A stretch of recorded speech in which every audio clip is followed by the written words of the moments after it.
Devil and the deep blue sea behind me. Vanish in the air, you'll never find me. I will turn your face to alabaster.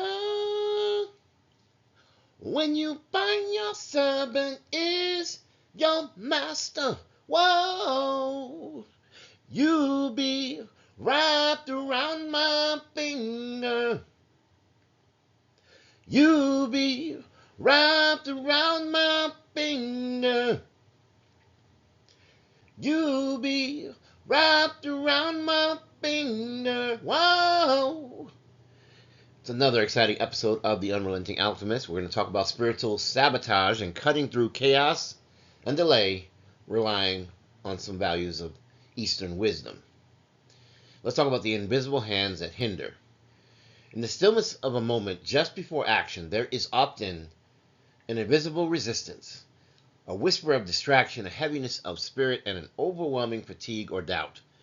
These subtle forces, though unseen, are not random.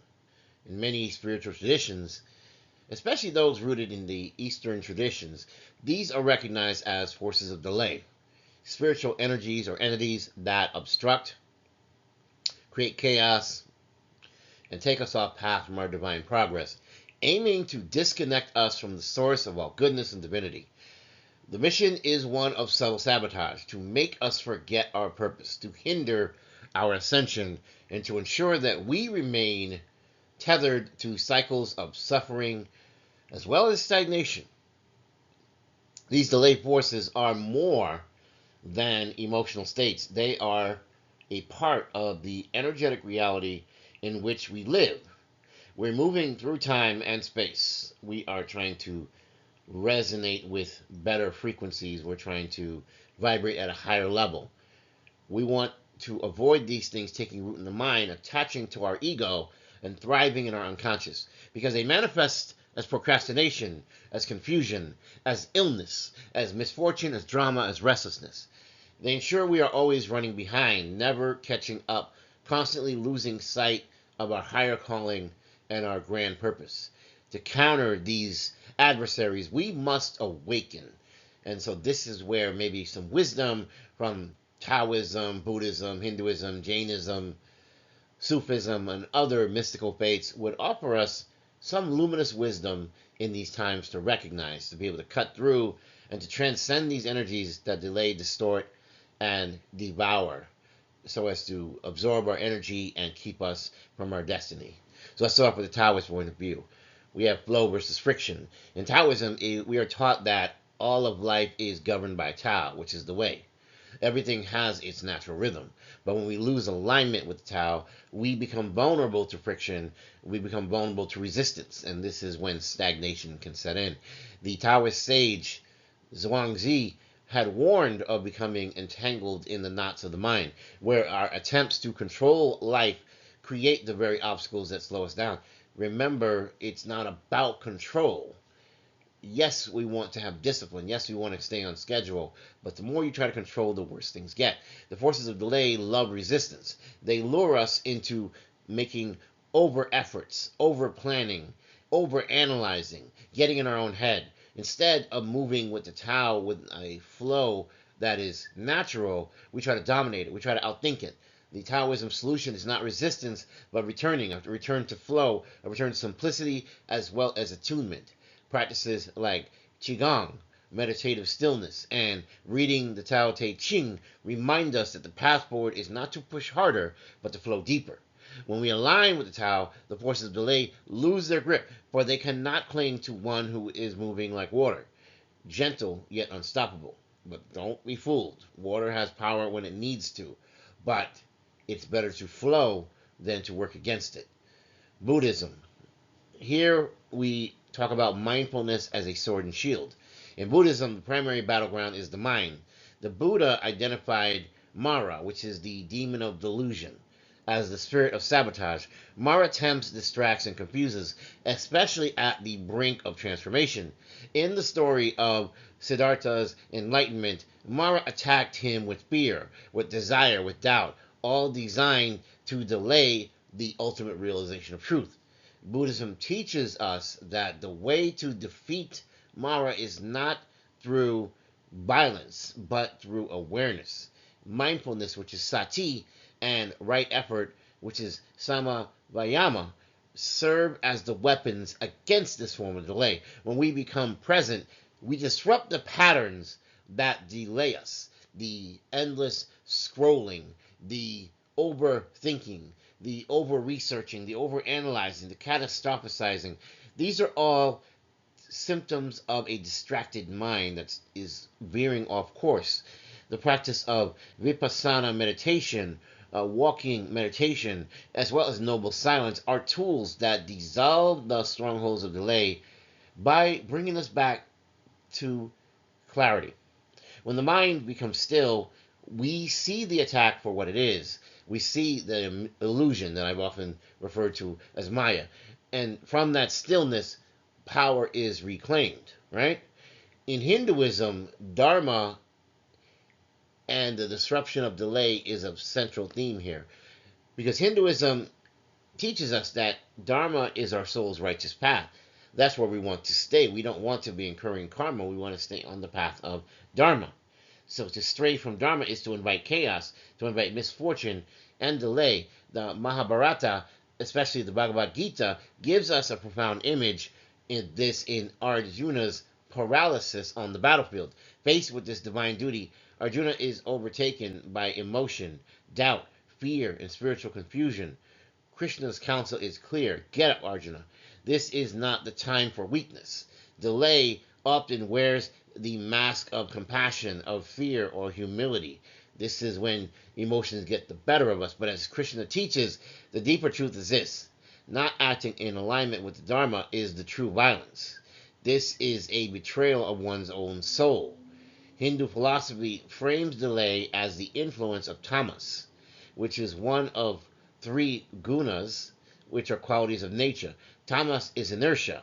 Tamas is ignorance, sloth, darkness. When we dwell in tamas, we are delayed from our path because we sink back to our own lower nature.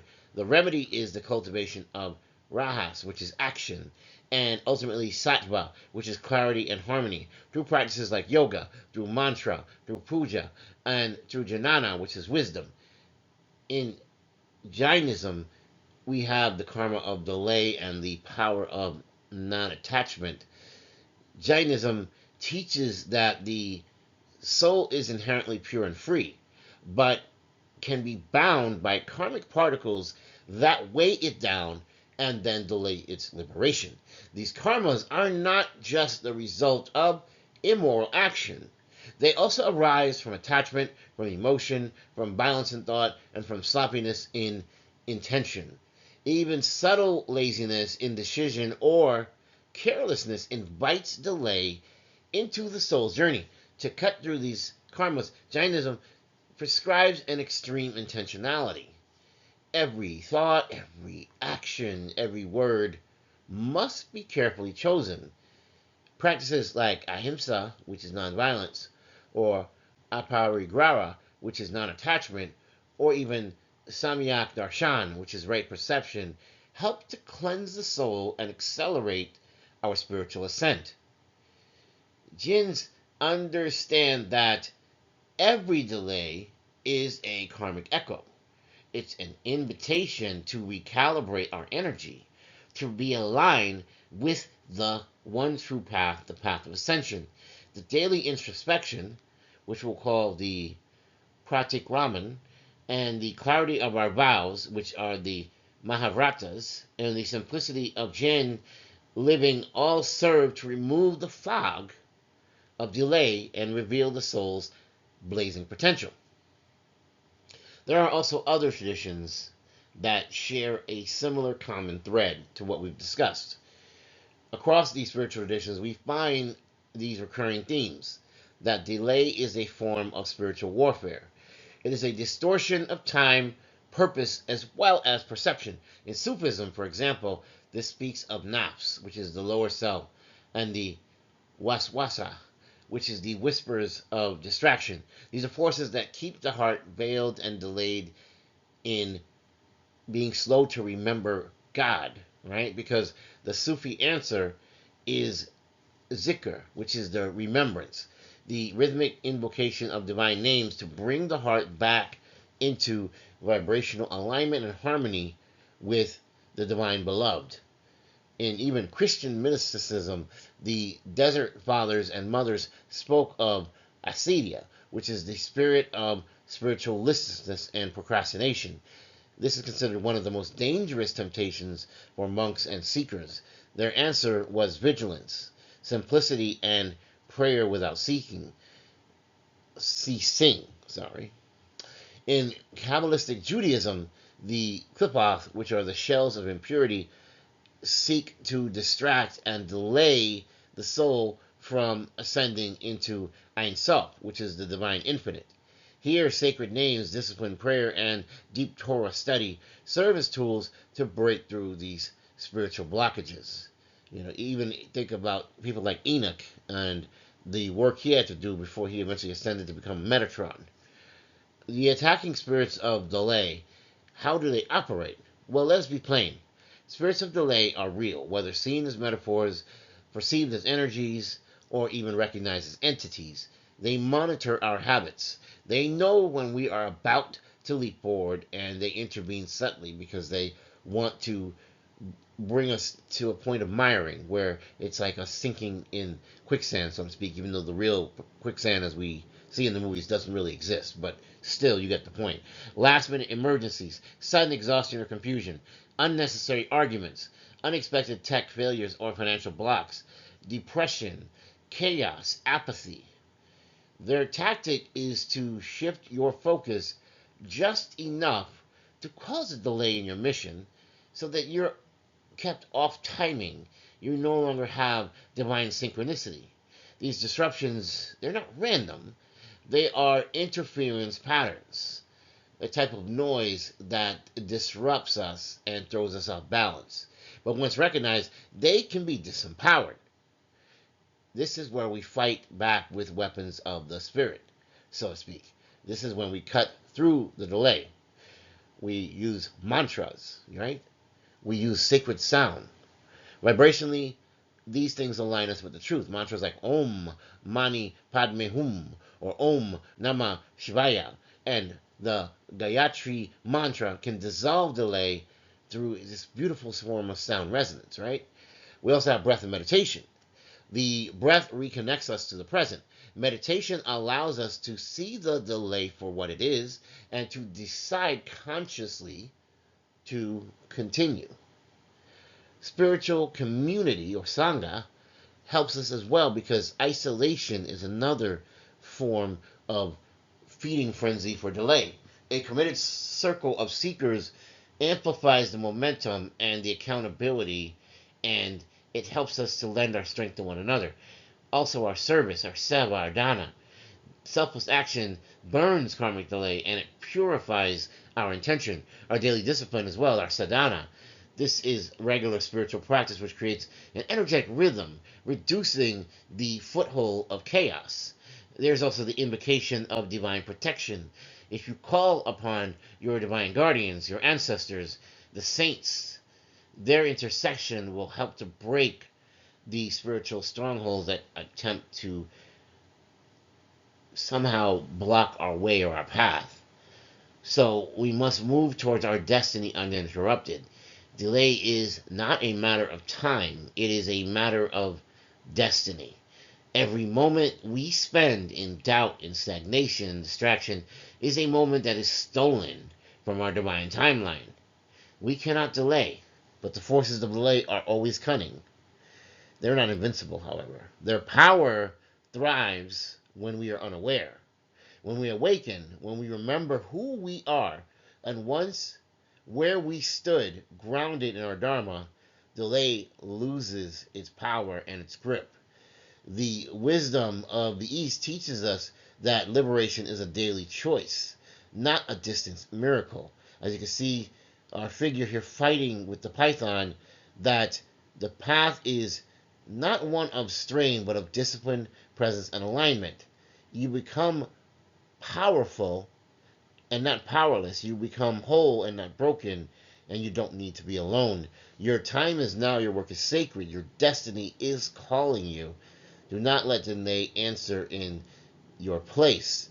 You must flow, and you must move into the transition of being in alignment with the one true way, the path to the divine. Thank you for joining me in the Sacred Hour. This has been the Unrelenting Alchemist. Until next time, walk wisely, walk bravely, and when the dark calls, enter not with fear, but with fire and light.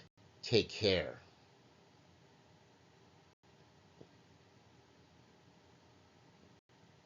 And if I don't see you, good morning, good afternoon, good evening, and good night.